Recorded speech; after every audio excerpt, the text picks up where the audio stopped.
And they say energy costs money. What kind of BS is this, man? The government's been ripping us off for hundreds of years, telling us energy ain't free. I'm built of energy, man. This whole universe is built of energy, and the world's full of it. And they're just trying to take it and monopolize it and monetize it and make money off it. It's fucking sacrilegious. It's the epitome of stupidity. We need to get with the program and figure this shit the fuck out, man. Fuck the government. Let's get rid of them. We don't need them. We the people.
Plongeons dans l'univers fascinant de Victor Schauberger, où la science rencontre l'audace dans la conception de deux innovations remarquables, la repulsine et le revitaliseur d'eau.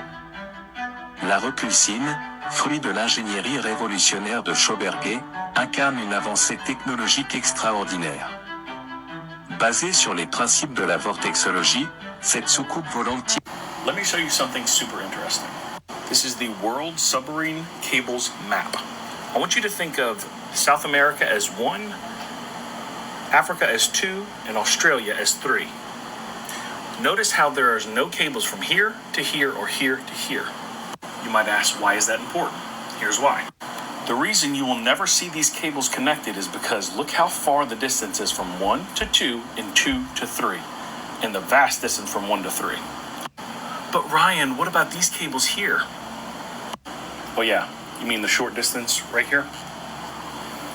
But you might ask yourself, Ryan, why is that important? Over 99% of the world's internet traffic, including international phone calls and data transfers, rely on cables. Not satellites, cables. Y'all, pull up any map of sea cables and you will see that none of these touch. Because we live on a flat, geocentric plane, just like the Word of God says. In Revelations 29, and they, talking about the angels, went up on the breadth of the earth. What is that? That is Strong's G4114. Breadth meaning plateaus, has a root word, breadth, suggesting great extent. Let's look up this root word plateaus, G4116. G4116 says plateaus, spread out flat. Spread out flat. The Bible is true and you have been deceived your entire life. It's time to wake up, repent of your sins, and know that Jesus Christ is the only one that is truth, and his word shall not pass away. Heaven and earth shall pass away, but the Bible, the word of God, shall never pass away.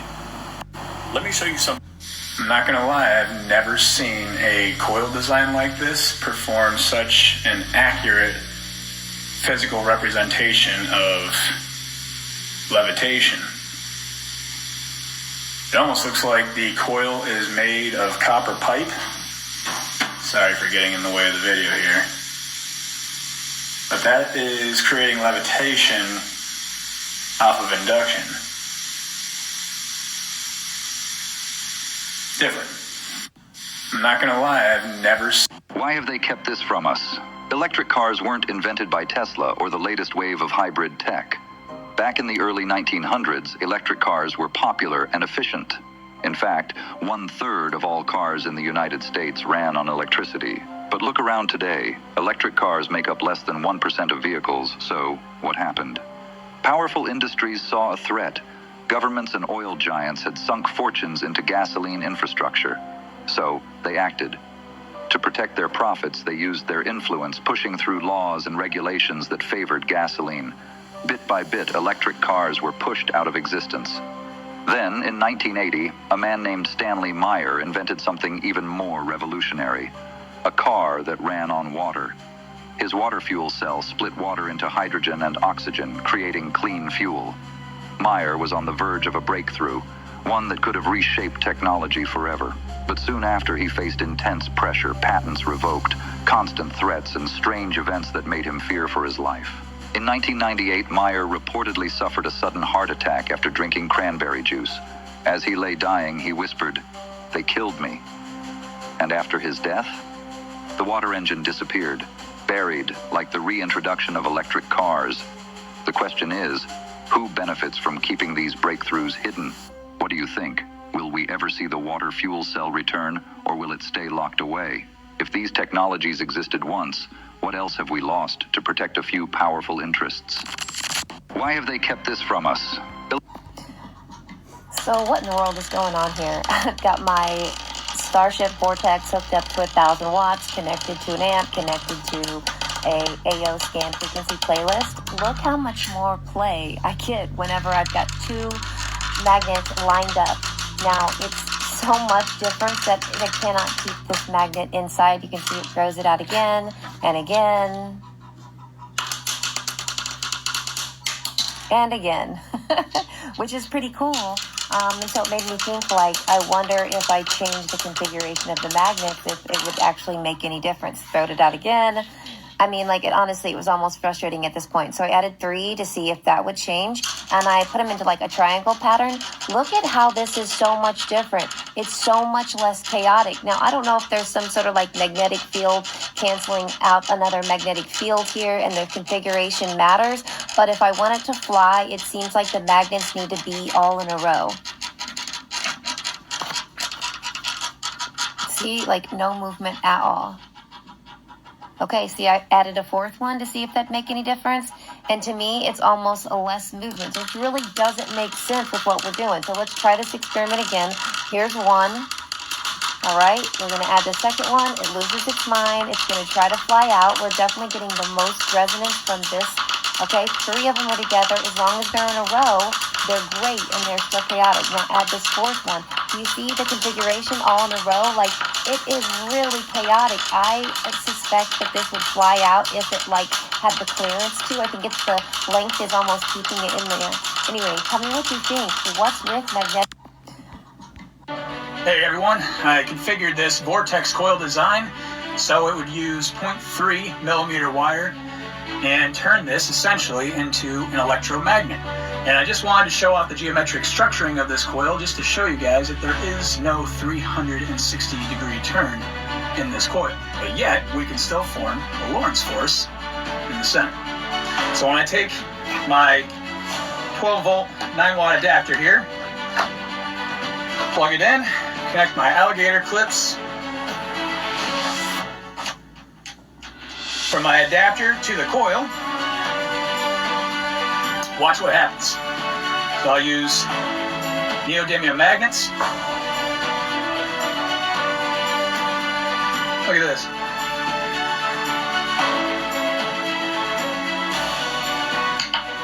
Now that's a pretty strong electromagnet for only 12 watts. Well, 9 watts actually.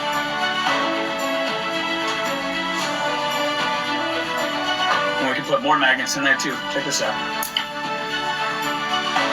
Now we got 4 magnets in there, and it's making kind of a humming noise. Listen.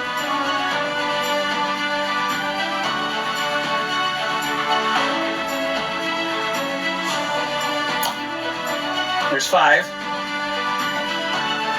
Be sure to check out my shop by clicking on the link at the bottom left screen. Thank you for watching. Peace. Hey, everyone. This shit is coming to life right before our eyes. Watch this.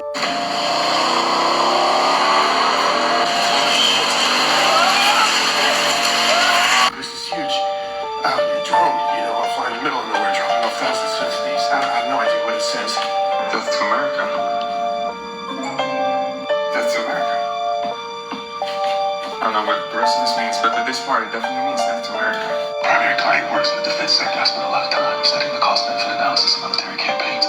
There was one program in particular that terrified my client the most. A 3-stage maneuver that could topple a country's government from within. First stage was isolation. Disable their communication and transportation. Make the target as deaf, dumb, and paralyzed as possible. Set them up for the second stage. Synchronized chaos. Terrorize them with covert attacks and misinformation. Overwhelming their defense capabilities, leaving their weapon systems vulnerable to extremists in our own military. Without a clear enemy or motive, people would start turning on each other. Done successfully. Third stage would happen on its own. A coup d'etat. Some war. We've had over 15 plane crashes this year alone, and it's not even January. The annual rate for plane crashes is on average about 60, and we're gonna triple that at this rate. Remember in the movie when all the planes started crashing because the communication and navigation systems were all down?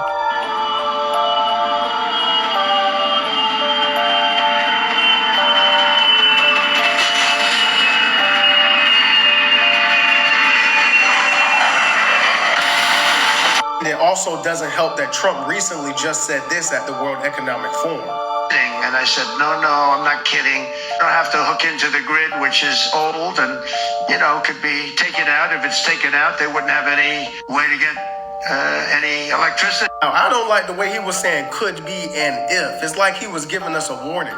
That's why everybody needs to have a backup power source, and that's why you need a solar power bank. This one comes with an inbuilt compass, mag wireless lightning fast charging, and cable adapter cords to charge our everyday devices. It has USB and USB-C ports and 2 huge LED lights to have.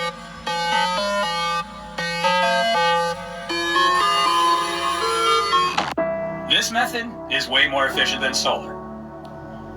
Over a century ago, Nikola Tesla was in mid-process of building a system called the Wardenclyffe Tower. This system was capable of harnessing what is known as radiant energy directly from the sky. This radiant energy is always being produced by the sun at all times, and at given frequencies that can be harnessed. Back in 2011, this patent was published to the Patent Office in the United States. It's called the electric pyramid generator. And you'll notice that it is not called a free energy generator, even though it should technically be called a free energy generator. And I'll tell you why. It's actually a electron harvester. So what it's doing is it's resonantly tuning in with the sun using this Tesla coil circuit. This is the primary to secondary. And this is a golden phi ratio structured copper plated pyramid. It's built out of wood. It's 6 feet tall, and the height is half of the base times the golden phi ratio. If you look at table 2, you will find a unique phenomenon using the 83 kilohertz frequency. Using only 300 milliwatts on the primary, you can get over 15 watts on the secondary coil if you have that pyramid in the higher atmosphere. So what I'm going to show all of you next is a potential method of harnessing electrons using my decagram coil designs. So I hope you stick around to watch the rest of this video, and here we go. Time to have a little fun with some high voltage.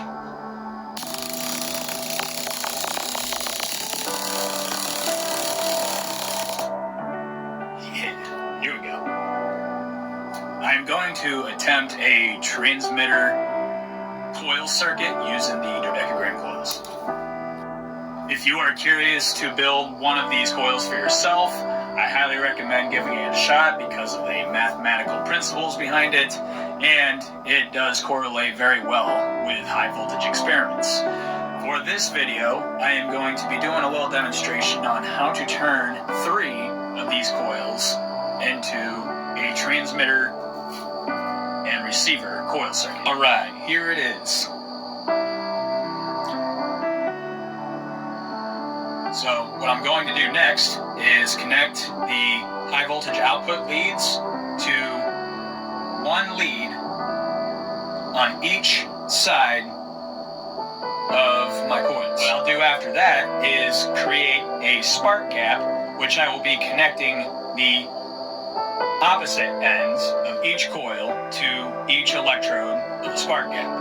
As long as the coils are wound with the same turn ratio, you should have equivalent resonance output at different given frequencies that you generate in the circuit. The higher the frequency goes, the better the coil will work. Vice versa, if you have the coils in parallel with an LC tank using a capacitor, then you can make these coils communicate even more effectively. Using an LCR meter, you can find the inductance values of these coils based off the turn ratio that you decide. Then you have to read the inductance values afterwards, since I haven't came up with a mathematical formula for finding the inductance values to build these coils, which hopefully that will change very soon. Alright, what I find very unique about this circuit design is the fact that I have the variable speed controller hooked up to my high voltage ignition transformer right now. There is no DC being transmitted from my resistor. Well, if there is, it's a very, very low voltage. But if you look carefully, you'll see I'm still getting voltage on my coils without having my controller turned on. So must be my controller must be leaking a little bit of DC voltage, or it takes next to nothing for DC volts to stimulate this high voltage ignition transformer, which would make perfect sense. And the ohms value of this transformer is like 1.8 mega ohms, so the impedance value has got to be off the charts for absorbing an electromagnetic field. So what happens when we turn up the voltage? Well, we'll find out right now.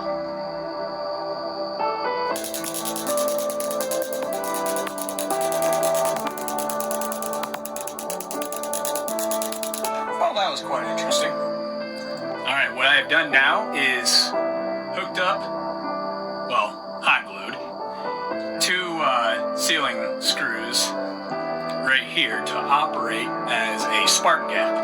And by connecting the opposite ends of my coils to these electrode screws here, I'm able to get a more concentrated spark gap in between my screws. And I'll show you.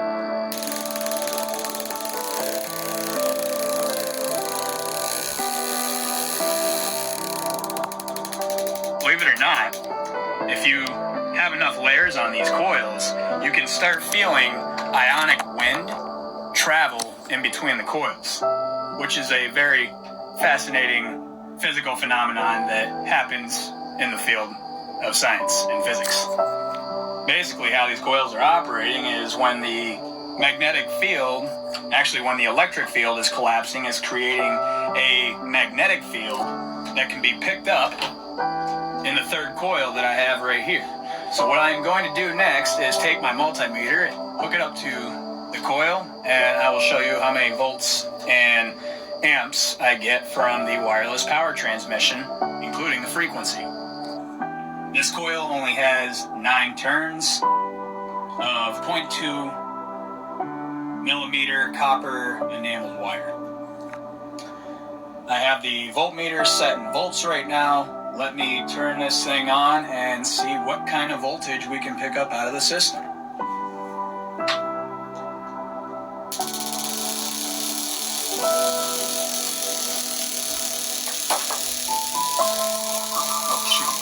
Alright, I got my voltmeter connected to the receiving coil right now. It is set to volts AC, And now I will show you what it looks like to create a simple transmitter receiver dodecagram coil circuit.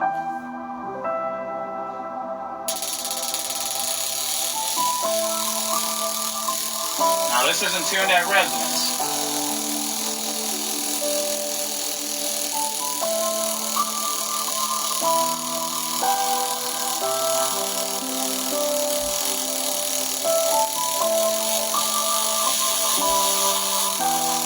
So we got about 100 millivolts right there. Pull it away. We'll change it to the frequency.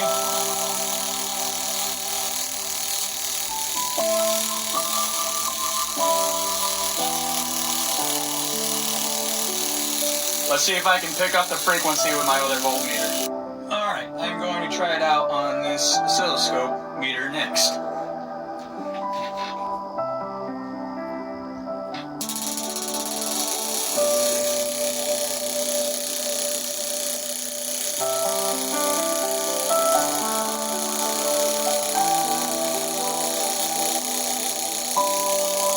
This meter is reading half a volt AC.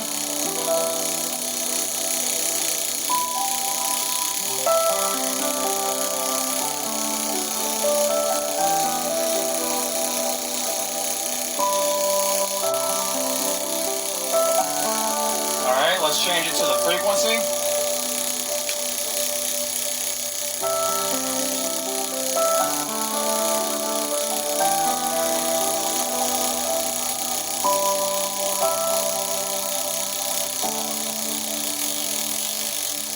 So as you can tell, I can adjust the frequency based off of the distance between the electrodes. I can actually get to 83 kilohertz almost. You see that?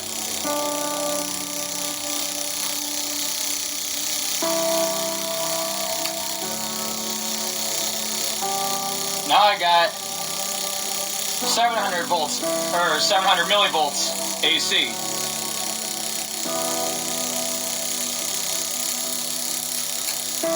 If I change it to milliamps,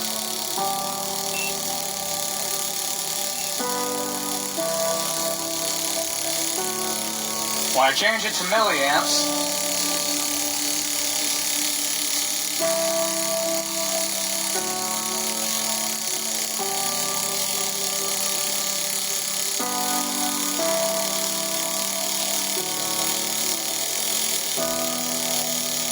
this is check this out. I'm about to end the video. When I started producing spark gaps right here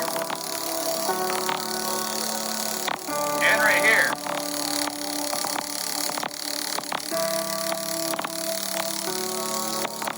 Very, very unique how I started doing that. Maybe it's just because of the ozone wearing away at the wires over time. I'm not very sure.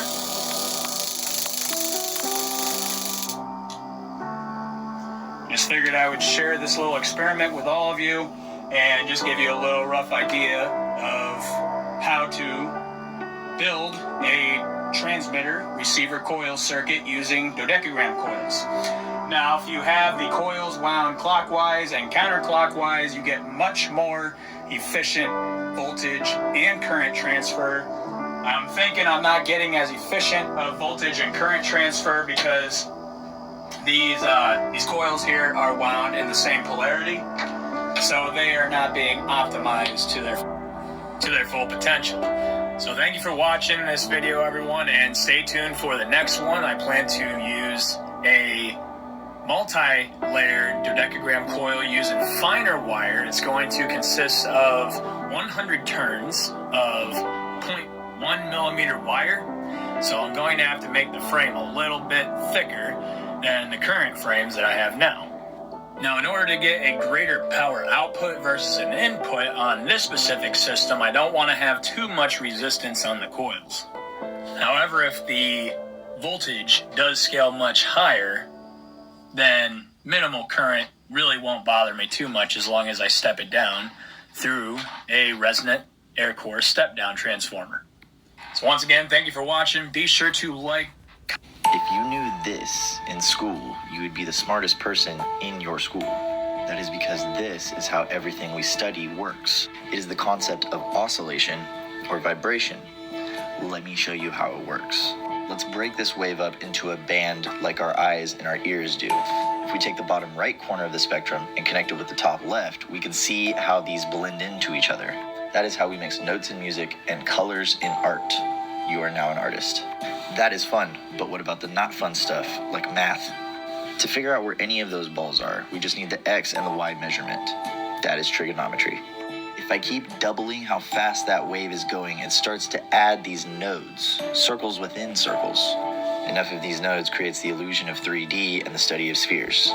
Since we know trigonometry, the trig of all of these circles that make the sphere is calculus and the basis for physics. The interaction of these spheres gives us the torus. The torus shows us how electrons orbit a nucleus, creating these patterns that interact with other patterns, creating matter.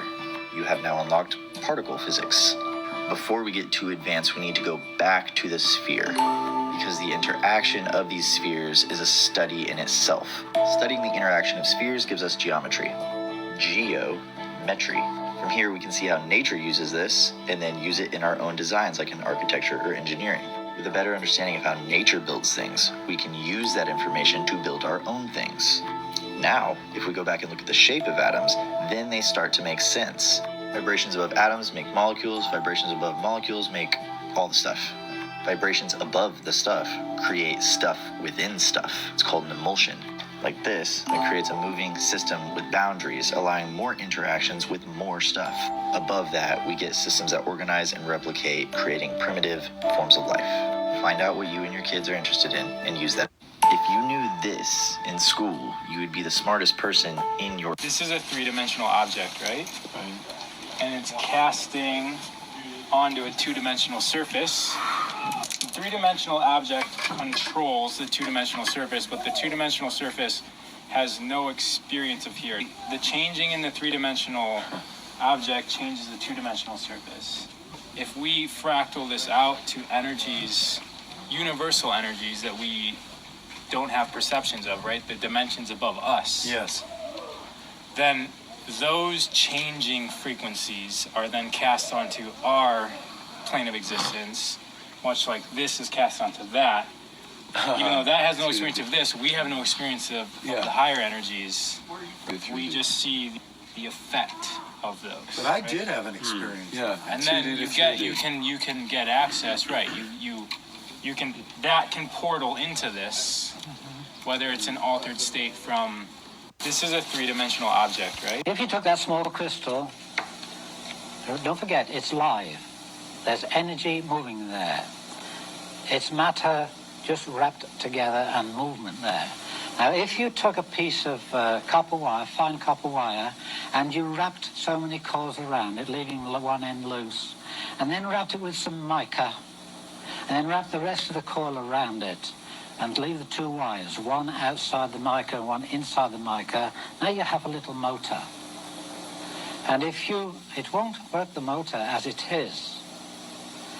If you put it in a vise or something to squeeze it at the center, then the two wires will make a little motor run. It's what you call piezoelectricity. Now, in the case of this, supposing I put that up into a pyramid or a bigger crystal, then this is feeding that more energy, and it's continuous. Now, as you squeeze this to make it work, energy comes out, and as you release it, it comes back in again. It goes, it'll breathe for you. You'll never squeeze it empty, but as you release the pressure, so it fills itself again immediately, reaches balance. It has to stay in balance. And so you have a little motor there. That's one thing you can use your crystal for. Now, if you can imagine the 30-foot pyramid that I have, knowing that it contained energy, and it's free-flowing, it's always coming in, and it's non-stop. I said, well, why can't I harness this? Little crystals will do it. Why can't I harness a pyramid? I made myself two coils. One was just a small one like this. and it was electric coil, counterclockwise.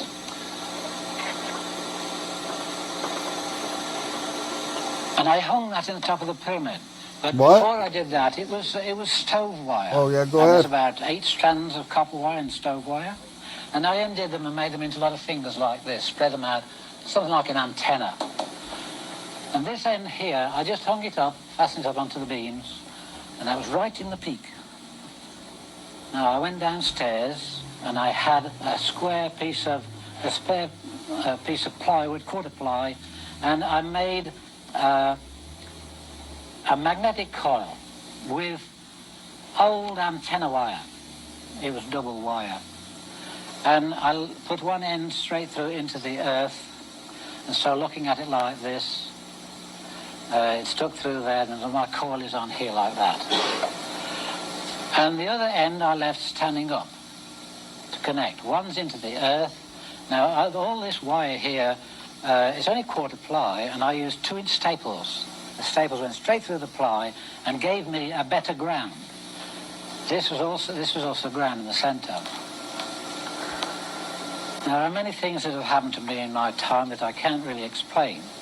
There are many things that I have known, but don't know how I know.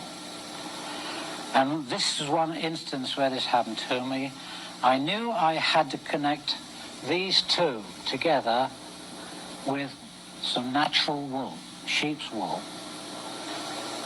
Nylon was not what I wanted. And so I got hold of some ordinary wool, and I measured it out. Up the stairs go right to the top. I measured it out so it hung from here to within 6 inches of the floor. Plenty to fasten to that and to fasten to this. Now I stood on some steps up there and fastened that to there. I just wrapped around and tied it round. Simple. Nothing clever about it, just fastened it to this copper wire. And I hung this down through the steps, through the stairway, until it was hanging down, but it wasn't touching the floor. I went downstairs to connect this to that, and as I caught hold of that, it threw me 20 feet across the floor. I'm 180 pounds, and it picked me up and threw me 20 feet across the floor. I got no skin on this elbow here and all down my leg here. And I lay there for about 5 minutes at least, wondering what happened to me. All I had done was touched a piece of wool. Now, this wool had gone through, it wasn't even connected to this, it had gone through my cube root of the pyramid, which was about here, and up to the point, the second magnitude there, and that part was connected.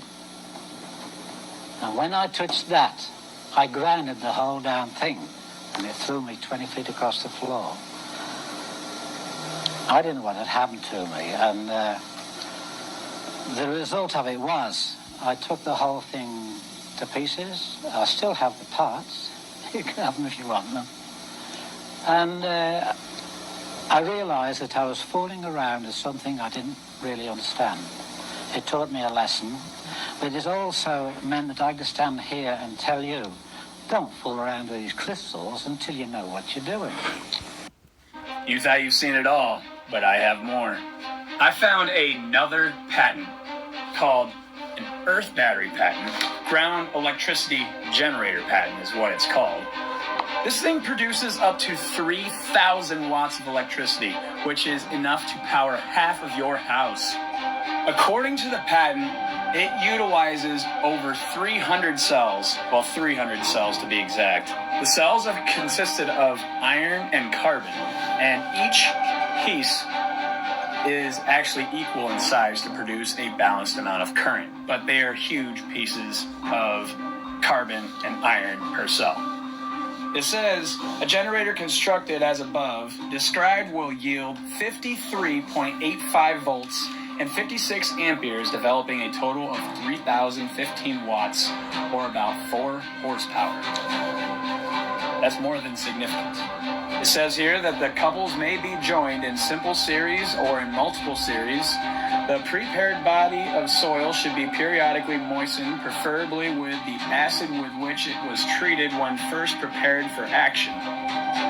And in a plant constructed for continuous action, I prefer to provide a reservoir as indicated at figure A, figure 6, and run a pipe of material not attacked by the acid through the plant, providing nozzles over the several couples so that they may be moistened when desired. And here's the best part. It says, with provisions of this nature, the soil may be kept in a substantially uniform condition and the generator rendered continuously serviceable. Meaning this is an easily serviceable ground earth generator patent that you can replicate as well. However, I am looking for your support in hopes that you subscribe to my TikTok channel, and in exchange, I will bring this idea to life. Just an idea I'm throwing out there. Hope you support the idea, and I hope you like the patent that I discovered. Feel free to comment. If you can wrap your head around that right there, I can show you how it makes everything that you see around you. This is a vortex. The concept of the vortex will make math, science, art, anything you can imagine far easier to understand. Vortexes are everywhere, from solids to liquids to gases to plasmas to sound. Everything is a vortex of some sort. That is how the wing of that plane creates the vortex that you see. If you follow me, you'll know this is the harmonic series. The harmonic series is how we perceive how waves fit inside waves in a harmonic fashion to create a vortex of sound. Your ears are literally processing a vortex of sound that enters your ear. When waves fit inside other waves nicely, this is called harmonics. This is how color works as well, and the really freaky thing is this is also how magnetic fields work. The secret to all of this is this guy right here. This is the Fibonacci sequence, the golden ratio, and we see it on all scales, and it's very easy to make with just circles. The relativity of time is experienced through this spiral. That's why the second hand and the hour hand move at different rates. This is also how black holes modulate the experience of time. Black holes and matter are also linked through this spiral. When atoms resonate at a specific frequency, we call them an element. Atoms within our perception appear as little spheres. Humans perceive particles as spheres, but when we look closer, we just see that it's light spinning in a container. By containing that vortex, you're able to perceive the qualities of the element. Depending on what your senses are tuned to, this is going to provide you a specific experience of that vibration. You see this best in plasma, and if you contain that plasma and you can modulate the time or the frequency, then you can modulate matter. Malcolm Bendel's plasmoid unification model is how we link matter and energy together through the torus. The way we should be teaching this is nature. Nature is the best teacher, and it's the coolest thing to watch. Once you become interested in the phenomenon, you can start playing around with the frequencies. That's what musicians do. Then you can use something like cymatics to actually see what that looks like in real life. Doing this makes a connection between theory and reality. If that continues to excite you, then you could start learning the math. A frequency is just an equation of motion over time. Matter is just the behavior of this frequency in relation to time. That's E equals mc squared. Here's the coolest part. You only need to know this one thing to understand that the quantum world behaves the exact same way as the galactic world. And right in the middle happens to be right where you are, the perfect spot to learn everything you can about every world. This method is how I learned everything I know and is what all my products try to convey to you. From the history to the modern utility, I'm trying to cover all of it. If you resonate with that, head over there. There's also a link in all of my bios to find out all the products that I offer for this. And the code Forge of July will work until the 4th to get you 20% off of everything. If you can wrap your head around that right. So I had the idea, I called my electrician and we measured, and in fact, we could measure a current in the tree. Here, please, Fundi. You have to go in the flesh of the tree, and immediately now, that you see, I'm not joking, this tree is currently delivering 25 volts DC. So one day, Fundi and me, we took our electrical wire, so just an electrical wire, round our tree, nicely, like that, tight.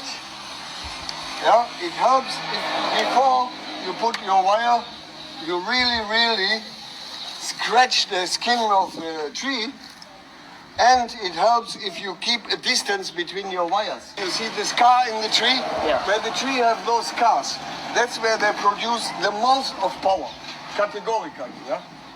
So, that is where you can get up to 280 volt even AC. But lunchtime, when it requires full sun. Electrical connectors.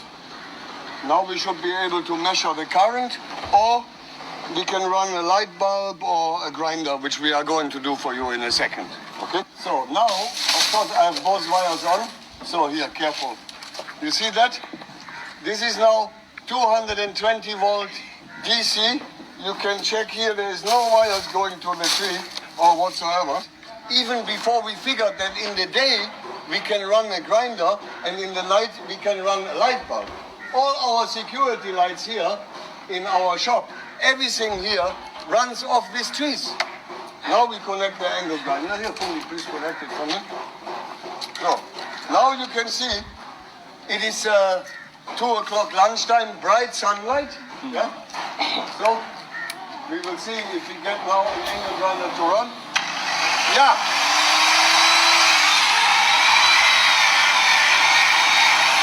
And now here, oh, this is now serious power, guys. Yeah, this is serious power. Light on. You can charge batteries and you can charge phones. Sign up. Everyone can charge their phones here for free. Yeah. From the power of the tree. That is from mornings 9 o'clock till about 6 in the evening. So I had the idea. I called my electrician, and we. Bear's just going to give us a little demo here with all the weird and wonderful creations he's made to play this beautiful instrument, this 80-inch golden gong.